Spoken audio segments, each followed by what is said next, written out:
Hello Cancer, welcome to Guruma Hindi tarot. और ये reading है 19 अगस्त से लेके 9 अगस्त से लेके 15 अगस्त तक की।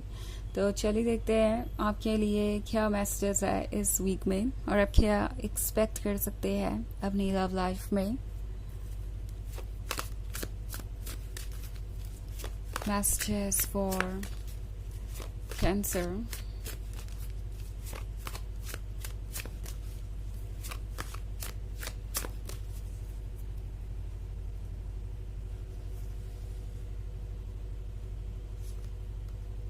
The Hanged Man, Six of Knives, Wheel of Fortune, Queen of Knives, Ten of Knives. Okay. So हमारे पास है Wheel of Fortune.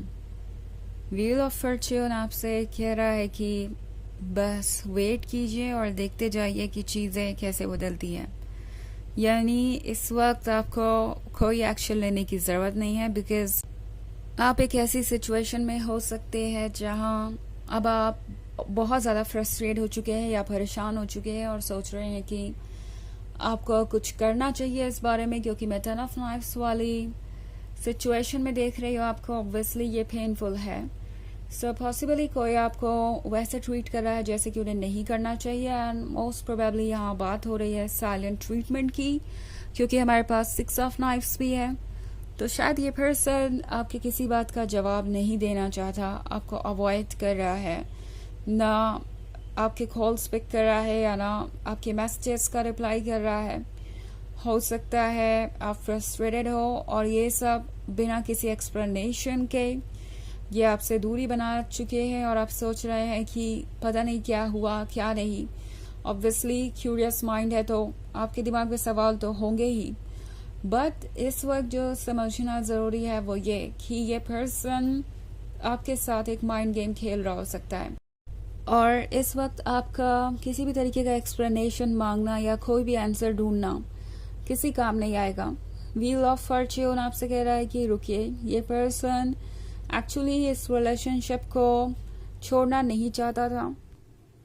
मतलब ये रिलेशनशिप इन्हें पसंद था, ये जो लव और रोमांस आपने उन्हें दिया वो अनकम्पेरेबल है। ये पर्सन जानता है कि वो इस तरीके से कभी किसी और चीज़ में खुशी महसूस नहीं कर पाए, but at the same time इनके इस तरीके का बिहेवियर हो सकता है आपको ये सोचने पे मजबूर कर रहा हो कि आपसे कोई गलती हो गई क्या, या फिर ये पर्सन आपसे इतना अपसेट क्यों है, इसका रीज़न क्या है। इस पॉइंट पे ये पर्सन आपका सामना नहीं करना चाहता, बिकॉज उन्हें जो कमिटमेंट पूरे करने हैं या जो कमिटमेंट आपको देने चाहिए वो आपको ऑफर नहीं कर सकते, क्योंकि उन्हें ऑफर करने का मतलब है कि उन्हें पूरा भी करना पड़ेगा, और पूरा करने की स्ट्रेंथ इस पर्सन के अंदर है नहीं। वो जानते हैं कि वो अपने कमिटमेंट को पूरा नहीं कर पाएंगे और इसीलिए ये पर्सन आपको अवॉइड कर रहा है जानबूझ के। ऑल्सो वो जानते हैं कि वो अपने कमिटमेंट को पूरा नहीं कर पाएंगे, एंड इसलिए ये पर्सन आपको अवॉइड कर रहा है। इसकी वजह ये नहीं है कि उन्हें आपसे प्यार नहीं है या फिर आपसे कोई गलती हो गई है। ये द हैंग्ड मैन के साथ ये फील कर रहे हैं कि इनके कंट्रोल में कुछ भी नहीं है। ये हैंग्ड मैन इनकी सोल के बारे में है। तो ये पर्सन चाहे चला कहीं भी जाए, कितनी भी दूर हो आपसे, आपको वॉच कर रहा है। ओके, इन्हें पता करना होता है हमेशा कि आप अपने लाइफ में क्या कर रहे हैं और कहीं आप मूव ऑन तो नहीं कर रहे हैं। ये पर्सन जानता है कि आप हर्ट हैं, उन्हें पता है कि उनके इस तरीके के बिहेवियर ने आपको कितना ज़्यादा हर्ट किया है, बट देन ये पर्सन बहुत सेल्फ सेंटर्ड हो रहा है। इस पॉइंट पे ये सोच रहे हैं कि वो आपके सामने वीक नहीं नज़र आ सकते। अगर वो आपसे ये कहते हैं कि वो अपने कमिटमेंट को पूरा नहीं कर पाएंगे, तो क्लियरली ये इसी बात का साइन होगा कि वो गिव अप कर रहे हैं, क्योंकि उनके अंदर स्ट्रेंथ नहीं है आगे चीज़ों को हैंडल करने की, और जो जैसे चल रहा है उसे ये चलने देना चाहते हैं। But at the same time इस पर्सन को पता है कि इनकी सोल को क्या चाहिए। इनकी सोल इन्हें लगातार आईना दिखा रही है, इन्हें पता है कि आप इनके वजह से ही सफ़र कर रहे हैं और उन्होंने एक तरीके से आपको धोखा ही दिया है। और अब ये पर्सन सोच रहा है कि शायद यूं आपसे दूरी बनाने से आप कुछ समय तक सवालों के जवाब ढूंढेंगे और कुछ वक्त के बाद आपका गुस्सा ठंडा हो जाएगा और फिर चीज़ें ज़्यादा आसान हो जाएगी। और इस दौरान उन्हें भी वक्त मिल जाएगा अपने लाइफ को सॉर्ट आउट करने का, कोई रीज़न ढूंढने का जिससे कि वो आपको कन्विंस कर सके कि वो आपके प्यार के काबिल है। बिकॉज ये पर्सन ऐसा नहीं है कि आपके लाइफ से गया है तो यही सोच के गया है कि वो कभी वापस नहीं आएंगे। ये पर्सन हो सकता है किसी एक्सक्यूज़ के बारे में सोच रहा हो। फ़िलहाल ये कमिटमेंट नहीं देना चाहते, इसलिए आपसे दूर है, क्योंकि वो कमिटमेंट पूरा करने की जो स्ट्रेंथ चाहिए वो इस पर्सन के पास नहीं है। जो कमिटमेंट पूरा करने के लिए विल पावर चाहिए वो इस पर्सन के पास नहीं है। तो ये पर्सन कुछ समय आपसे दूर ही रहने वाला है ताकि वो थोड़ा टाइम और स्पेंड कर सके। ऑल्सो ये पर्सन कोई अच्छा खासा एक्सक्यूज़ ढूंढ लेगा, उन्हें ऐसा लगता है, जो आपको कन्विंस कर सके कि जब वो वापस आए तो आप उन्हें एक्सेप्ट करें और उनके प्यार को दोबारा रेसिप्रोकेट करें। तो काफ़ी कॉम्प्लिकेटेड सिचुएशन में नज़र आ रहे हैं आप। बट एक चीज़ जो आपका हर सेल्फ चाहता है वो ये कि आप खुद को ब्लेम ना करें, खुद को गलत ना समझें एंड किसी भी तरीके से ये जो भी सिचुएशन है उसके लिए खुद को रिस्पॉन्सिबल ना समझें। बिकॉज फॉर्च्यून्स व्हील अभी बहुत कुछ सामने लेके आएगा, तब आप पूरी बड़ी पिक्चर देख पाएंगे इस सिचुएशन की और तब आपको समझ में आएगा कि क्या क्यों हुआ और रियल रीज़न क्या है इन चीज़ों के पीछे। हालांकि ये एक जनरल रीडिंग है तो ये सबसे रेजोनेट नहीं करेगी, एनर्जी रिवर्स हो सकती है अगर आप क्रॉस वॉचर हैं। इसके अलावा अगर आप पिछले वीक की रीडिंग देखना चाहें तो उसका लिंक आपको डिस्क्रिप्शन बॉक्स में मिल जाएगा हमेशा की तरह। तो चलिए आगे बढ़ते हैं और देखते हैं और क्या मैसेजेस है आपके लिए।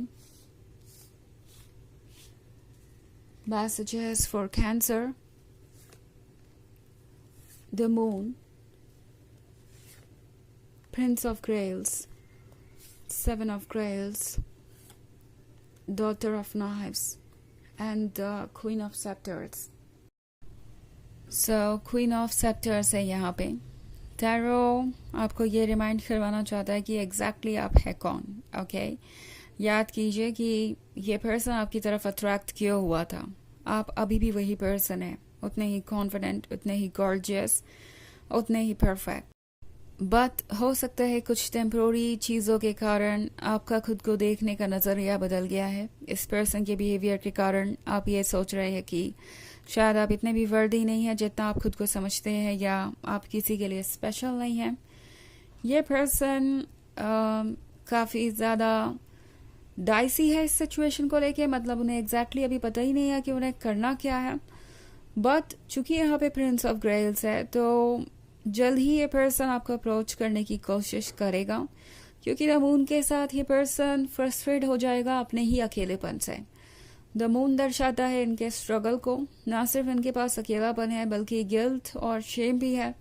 उन्हें पता है कि उन्होंने खुद को तो इस 10 ऑफ नाइफ्स वाली सिचुएशन में रखा ही, बल्कि आपको भी अपने साथ इसमें इन्वॉल्व कर लिया। तो वो जानते हैं कि आपको हर्ट करने के लिए सिर्फ और सिर्फ वही रिस्पॉन्सिबल है।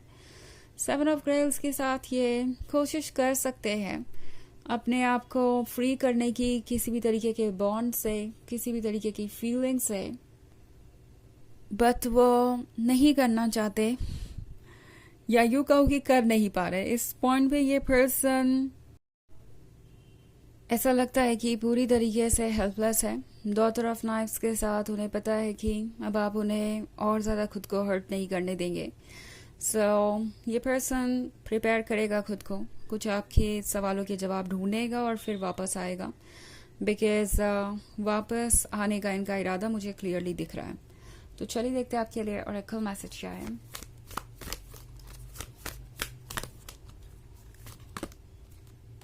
Sanat Kumara, light activation.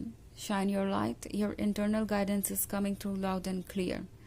तो ये कार्ड आपसे कह रहा है कि अपनी मन की आवाज़ को सुनिए, अपनी गाइडेंस को फॉलो कीजिए, क्योंकि वही आपको सही डायरेक्शन में ले जाएगी।